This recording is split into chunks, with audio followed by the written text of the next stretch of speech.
right, we are back on the Morning Brew with Friends. We got a full sofa this morning. I love this. We got Reinhard, Harold, and Jennie from the Holocaust Intolerance Museum of New Mexico. It's a long title. Right. We just say Holocaust Museum makes it easier. No doubt, no doubt. But you guys have a couple of special events coming up.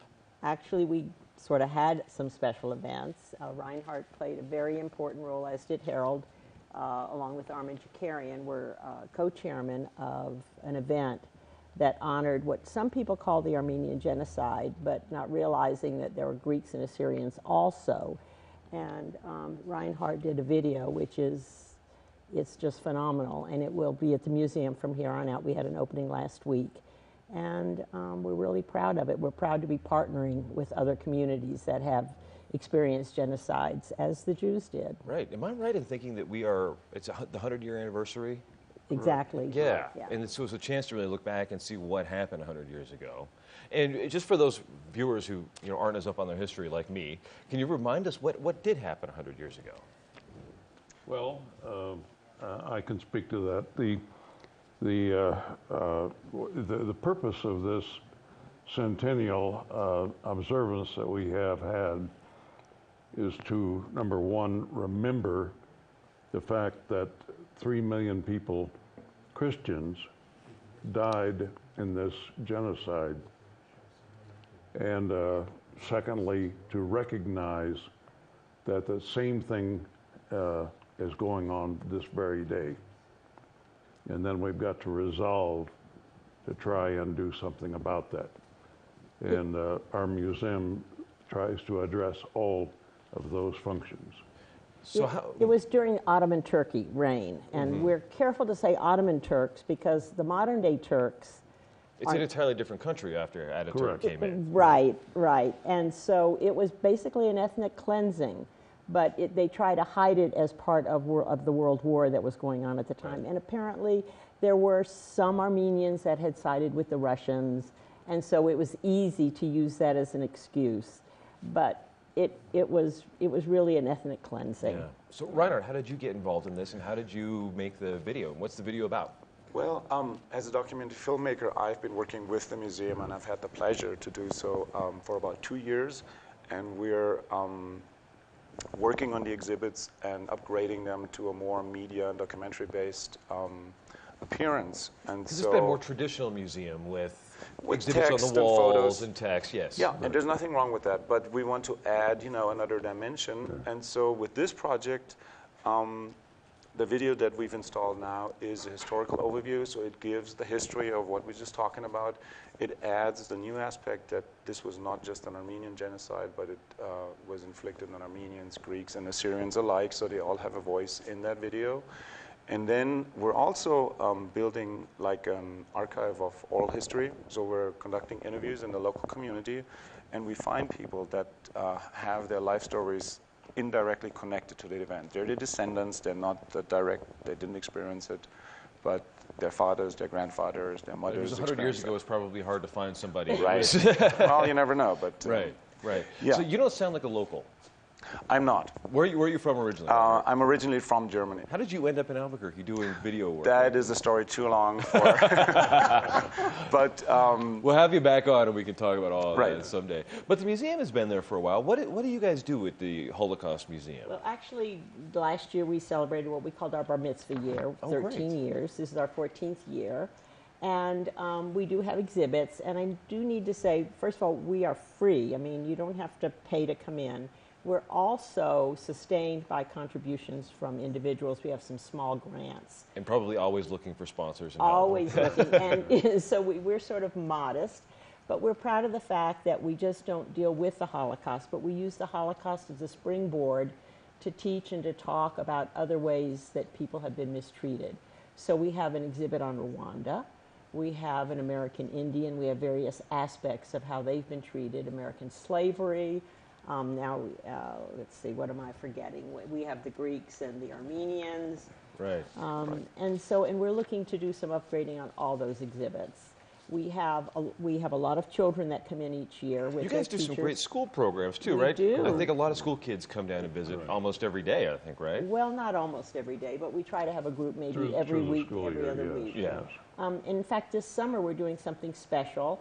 One of our board members has been involved in years with looking at the artwork of the children of the terrorist and concentration camp.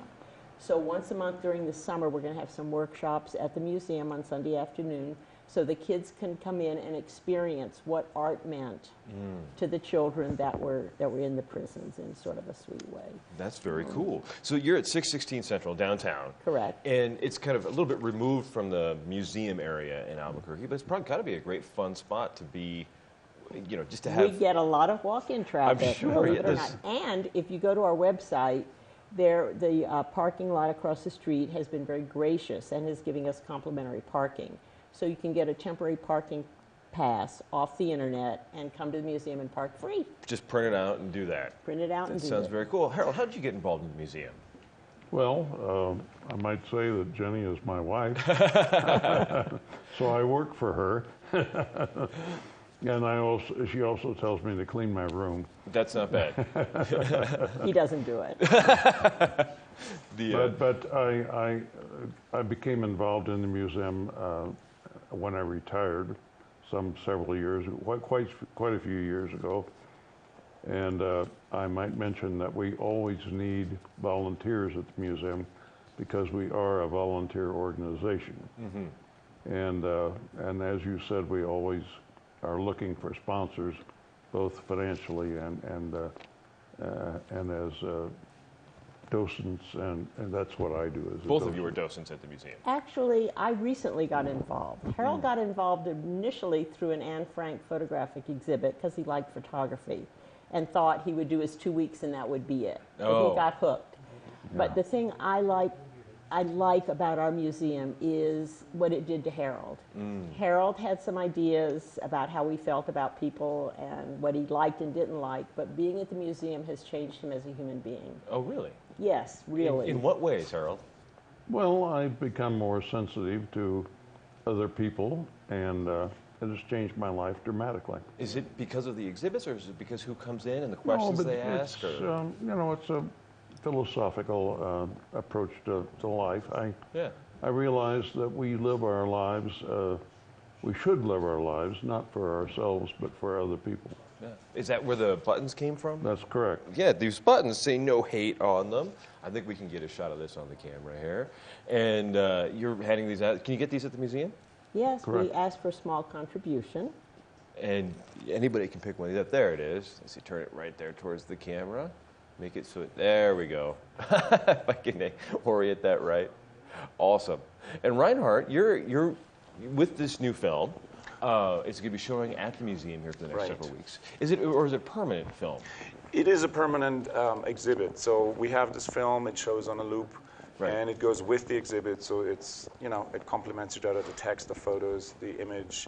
And we're building this archive of interviews, so it's an exhibit that will grow over time as well. So it's not just what it is. This is, it's there now, and it's open to the public, and we will keep adding those interviews. And there are some very fascinating stories in these interviews. What's one of your favorites?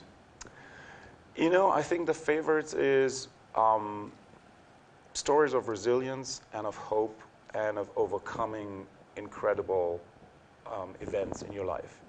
So often we talk about victims, and then there's a number, and then we ought to, commemorate that number. And that's something that needs to be done, but it's a rather abstract endeavor.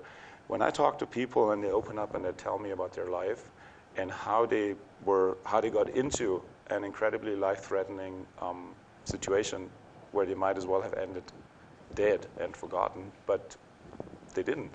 And now they have a story to tell. That is amazing. Right. Well, with this film, what are your hopes for it? I mean, do you hope that it becomes this 6-hour opus of these awesome stories, or do you hope it becomes a thing that becomes shown internationally? Where does it go from here?